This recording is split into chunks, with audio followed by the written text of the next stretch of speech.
نحمدہ ونستعینہ، کیا مطلب؟ تمام تعریفیں اس اللہ کے لیے ہیں، ہم اس کی حمد کرتے ہیں، اسی سے مدد طلب کرتے ہیں. ونعوذ باللہ من شرور انفسنا، ہم اپنے نفس کے شر سے پناہ مانگتے ہیں اللہ کی. ومن سیئات اعمالنا، اپنے برے اعمال کے شر سے بھی پناہ مانگتے ہیں. من یضلل اللہ فلا ہادی لہ، جسے اللہ گمراہ کر دے اسے کوئی ہدایت نہیں دے سکتا. ومن یہدہ فلا مضل لہ، جسے خدا ہدایت دے اسے کوئی گمراہ نہیں کر سکتا. کیسا خوبصورت کلام ہے نا، خطبے میں، نکاح کے خطبے میں پڑھا جاتا ہے. یہ دولہا دلہن کو اس وقت بٹھا کے سمجھا رہے ہوتے ہیں انسان کے بچے بن جاؤ. صحیح ہے نا؟ اللہ کی حمد و ثنا کی، اس سے مدد مانگی، اللہ کے پاس ہدایت ہے، اسی سے ہدایت مانگو. پھر آگے خطبے میں کیا پڑھتے ہیں؟ چلو اس بہانے تھوڑا سا نکاح کا خطبہ بھی آ جائے آپ کے سامنے، تاکہ آپ لوگ کی جو شادیاں ہوئی ہیں آپ کو پتہ چلے آپ کو بتایا کیا گیا اس میں. ٹھیک ہے نا؟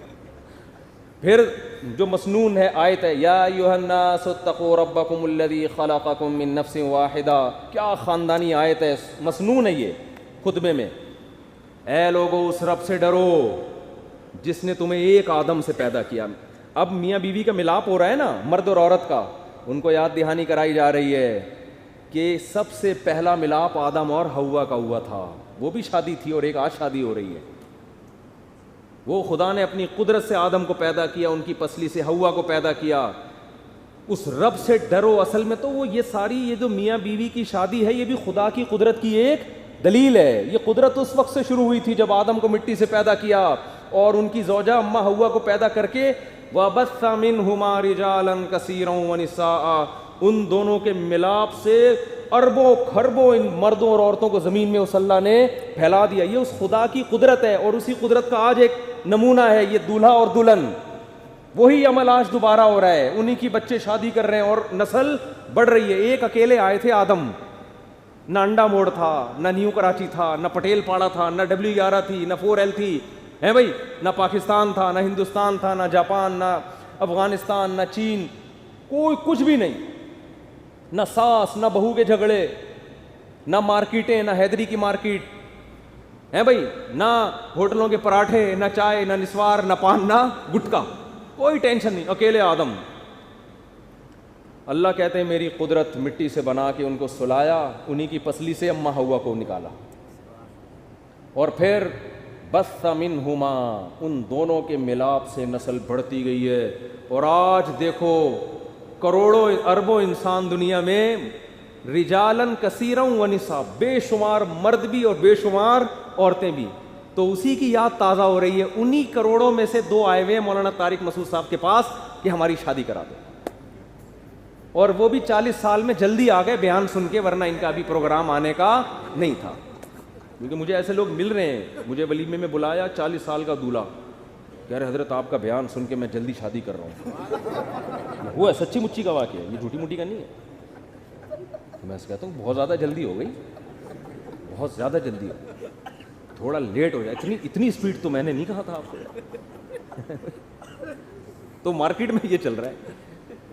بس منہما رجالا کثیرا ونساء. اللہ کہتے ہیں بہت سارے مردوں اور عورتوں کو میں نے پھیلا دیا. تو نکاح میں یہ آیت پڑھی جاتی ہے، یا ایھا الناس اتقوا ربکم، اس رب سے ڈرو. یہ سب ایسا ہی نہیں ہو رہا، اس کی نشانیاں ہیں، اس پر ایمان لاؤ، اس کی اطاعت کرو. تو آج جو دولہا دلہن کی شادی ہو رہی ہے یہ بھی اس خدا کا، وہ جو کائنات پتہ نہیں کتنے سال پہلے بنی تھی، لیکن نکاح کا سلسلہ کب شروع ہوا؟ جب آدم کو پیدا کیا، اماں حوا کو پیدا کیا، اسی نکاح سے اللہ نے لاکھوں کروڑوں انسانوں کو بھر دیا. اب انہی میں سے آدم علیہ السلام کا ایک بچہ آدم علیہ السلام کی ایک بچی کے ساتھ نکاح کر رہا ہے. تو اللہ کہتے ہیں یہ آیت پڑھ کے ان کو یاد دلاؤ کہ ایک دور تھا تمہارے باپ آدم اور تمہاری اماں حوا کی بھی شادی ہوئی تھی، اور آج تمہاری بھی ہو رہی ہے. تو اس رب سے کیا کرو؟ ڈرو. کتنی خوبصورت آیت ہے ایسے موقع پہ. پھر آگے کیا فرمایا؟ وَاتَّقُوا اللَّهَ الَّذِي تَسَاءَلُونَ بِهِ وَالْأَرْحَامَ. اس رب سے ڈرو جس کا واسطہ دے کے تم ایک دوسرے سے حقوق لیتے ہو، اور ارحام اور رشتہ داری کا بھی واسطہ دیتے ہو. یعنی اللہ نے ایک اور انعام گنوا دیا اپنا، کہ اس رب سے ڈرو کہ جب تمہیں کوئی ضرورت پڑتی ہے نا اپنا حق لینے کی، تو واسطہ کس کا دیتے ہو؟ خدا. آپ پیسے لے کے کھا جائیں کوئی واسطہ نہیں ہے، دوسرا کھا جائے تو آپ کہتے ہیں اللہ سے ڈر، کیونکہ آپ کو پتہ ہے نہ پولیس میرے کام آئے گی، نہ کیس کر سکتا ہوں، محلے کا دادا ہے. تو آخر میں اینڈ میں آپ کے پاس اللہ رہ جاتا ہے ڈرانے کے لیے. تو اللہ کہتے ہیں کہ جب اپنا حق لینے کے لیے اللہ کا حوالہ دیتے ہو تو میری اطاعت کرنے میں بھی تو اس اللہ کو یاد کیا کرو. اور آگے کیا فرمایا؟ والارحام، اور رشتہ داری کا بھی واسطہ دیتے ہو جو اس نکاح کے نتیجے میں وجود میں آئی. لوگ رشتوں کا خیال کرتے ہیں کہ نہیں کرتے؟ کسی نہ کسی حد تک تو کر رہے ہوتے ہیں. بھائی یہ میرا باپ ہے، یہ میری اماں ہے، یہ میری بیگم ہے، یہ میرا بچہ ہے، یہ میرا داماد ہے، یہ میری ساس ہے، یہ میرا بھائی ہے، یہ میری بہن ہے. تو ایک دوسرے کو واسطے دیتے ہیں کہ نہیں دیتے؟ بھائی تو باپ کہتا ہے بھائی تو بیٹا میں تیرا باپ ہوں، تو اسی کا خیال کر لے. بیٹا میں تجھے کہہ رہا ہوں پانی پلا اور تو نہیں پلا رہا. تو باپ یہ تھوڑی کہے گا کہ میں ایک انسان ہوں. باپ کیا کہے گا؟ میں تیرا باپ ہوں. وہ یہ نہیں کہے گا انسانیت کے ناطے، کہے گا بھائی میرا حق پہلے ہے. بیٹے نے ابا سے پیسے مانگے، ابا نہیں دے رہے، تو بیٹا یہ نہیں کہے گا ابا میں بھیک مانگ رہا ہوں، میں پیسے مانگ رہا ہوں اور جو ہے آپ انسان ہونے کے ناطے میری مدد نہیں کر رہے. بلکہ آپ کس کا واسطہ دیں گے؟ انسانیت کا واسطہ دیں گے. تو کہے گا انسان کروڑوں دنیا میں پڑے ہوئے، جا کشکول لے کے کسی سے بھی مانگ لے. آپ کہیں گے آپ میرے فادر ہیں، اتنا تو حق بنتا ہے کہ گٹکے کے پیسے تو دو ابا. ٹھیک ہے میں بے روزگار ہوں، کھانا نہیں دے رہے، پان گٹکا تو دو نا، اتنے پیسے تو دو. آج کسی نے ابا کا ایک عجیب واقعہ سنایا. اپنے ابا کا بچہ چرسی تھا. یہ میرے بھانجے نے سنایا جو یہاں ابھی ریکارڈنگ کر رہا تھا نا. ان کے محلے میں ایک بچہ چرسی ادھر ادھر بیٹھ کے چرس پیتا، ابا سے بھی پٹتا، پولیس بھی اٹھا کے لے جاتی تھانے میں ہر تھوڑے دن میں. اب ظاہر ہے ابا تو ابا ہے نا، وہ تھانے سے چھڑوا کے لاتے. ابا کو اس کی چرس سے بڑی نفرت، کوٹ کوٹ کے تھک گئے اس کو، پیٹ کے پیٹیں بھی اور تھانے سے چھڑا کے بھی لائیں. تو مجھے بتا رہا تھا اس کے ابا نے اس کو اوپر کمرہ بنا کے دیا، اس میں چرس لا کے رکھ دی، یہیں بیٹھ کے پی لیا کر، چھوڑ تو رہا نہیں ہے، کم از کم پولیس سے تو بچے گا نا. ادھر ادھر بیٹھ کے پی رہا ہوتا ہے، ہر تھوڑے دن میں جیل میں گیا ہوا تھا، میں چھڑوا کے لا رہا ہوتا. اب ابا نے اس کے لیے کیا کر دیا؟ الگ روم بنا دیا، پینی ہو یہاں بیٹھ کے پی لیا کر، باہر نہیں جائے گا، پکڑا جائے گا. میرے لیے ڈبل ٹینشن، ایک چرس کی ٹینشن الگ ہے، تھانے کی ٹینشن الگ. اب دیکھو ابا کے علاوہ کوئی یہ کام کر سکتا ہے؟ کوئی اور ہوتا بولتا ہے اچھا ہے پکڑا جائے، جا دفعہ ہو جیل میں، ہم تو چاہ رہے ہیں تو جا. ابا کو پتا ہے بھائی بیٹا ہے نا میرا، چرسی ہے تو غلط ہے، لیکن یہ تو نہیں کہ میں اپنے چرسی بیٹے کو جیل میں چھوڑ دوں، چھڑوانا تو ہے بھائی ہم نے. تو ابا نے کیا کیا؟ اوپر کمرہ بنایا، بولا یہاں بیٹھ کے سٹا لگا لی، ایک ٹینشن تو ختم ہو نا. تو بیٹا ابا کو کس کا واسطہ دیتا ہے؟ ابا کا. جہاں پھنستے ہیں رشتہ داری میں ایک دوسرے. شوہر بیوی کو گھر میں رکھ کے ساری زندگی کھلاتا ہے، جس دن نہ کھلائے بیوی کیا تانا دے گی؟ میں آپ کی وائف ہوں. یہی تانا دے گی کہ نہیں دے گی؟ ویسے کسی پہ خرچ کرتے رہو نہ دو، کوئی تانا نہیں دے سکتا وہ. اسی طرح آپ نے بیگم سے کوئی خدمت لی، بیگم آج تھکا ہوا ہوں، آج تم چائے بنا کے پلا دو مجھے، بیگم نہ پلائے، آپ فوراً یہ تھوڑی کہیں گے میں وسیم بھائی ہوں، میں وسیم بن سلمان ہوں، میرے ابا کا نام سلمان ہے اور میرا نام کیا ہے؟ وسیم. میں پاکستانی ہوں، میں کراچی کا ہوں. یہ بولو گے اس بیس پہ وہ لے آئے گی؟ اگر آپ نے کہا میں سلیم ہوں، مجھے چائے پلاؤ گے کہ سلیم تو دنیا میں بہت ہیں، پھر سب سلیموں کو اٹھا کے لے آیا، میں سب کے لیے چائے بناؤں گی. آپ رشتے کا واسطہ دو گے، میں تمہارا اتفاق سے شوہر، ونس اپون اے ٹائم کہ میری آپ سے شادی ہوئی تھی، اس سلسلے میں حاضر ہوا ہوں. ایک آدمی کی شادی ہوئی نا تو دلہن کے پاس گیا، بات کیسے شروع کرے؟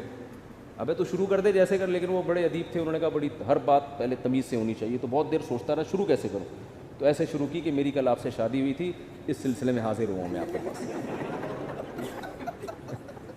میری کل آپ سے شادی ہوئی تھی، اس سلسلے میں حاضر ہوا ہوں. تو ابا کو آپ واسطہ کس کا دیں گے؟ ابا کا. تو یہ جو ابا وجود میں آئے، اماں وجود میں آئی، بیٹا وجود میں آیا، پھر بہویں، ساس بہو کو کس کا تانا دیتی ہے؟ تو میری بہو ہو کے میری خدمت نہیں کر رہی ہے. بھائی یہ رشتے اگر نہ ہوں تو ہر آدمی انڈیپینڈنٹ ہو جائے، اپنا کھاؤ، اپنا کماؤ، اپنے مرو، بس کوئی جنازہ بھی نہیں پڑے گا آپ کا. جنازہ بھی آج کل رشتہ دار ہی پڑھ رہے ہوتے ہیں. اگر کوئی پڑھ رہا ہے نا دوسرے، تو وہ بھی آپ کے رشتہ داروں کے ریلیٹیو ہوتے ہیں، ان کے تعلق کے متعلقین ہوتے ہیں، ان کے تعلق سے. اصل تو ساری بیس ہی کہاں سے شروع ہوتی ہے؟ رشتوں سے. اور رشتے وجود میں آتے ہیں اس عمل سے جو میاں بیوی کے درمیان ابھی عقد وجود میں آنے والا ہے نکاح کے موقع پہ. تو اللہ نے ان رشتوں کا بھی واسطہ دیا. فرمائے جو نکاح کے نتیجے میں رشتے وجود میں آ رہے ہیں، تمہارے ابا کا نکاح اماں سے ہوا، اس کے نتیجے میں پھر تبھی تو تمہارا ابا بیٹی کی شادی کے لیے اتنا پریشان تھا کہ ابا ہے وہ، اسی نے اس داماد کو تلاش کیا، ہاں بھائی یہ بندہ میرے لیے ٹھیک لگ رہا ہے بیٹی کے لیے. تو یہ جو تمہیں نعمت مل رہی ہے یہ کن بیسس پہ مل رہی ہے؟ رشتوں کی، اور انہی رشتوں کے تم واسطے دیتے ہو. تو یہ رشتے بنانے والا کون ہے؟ اللہ. اس اللہ سے ڈرو.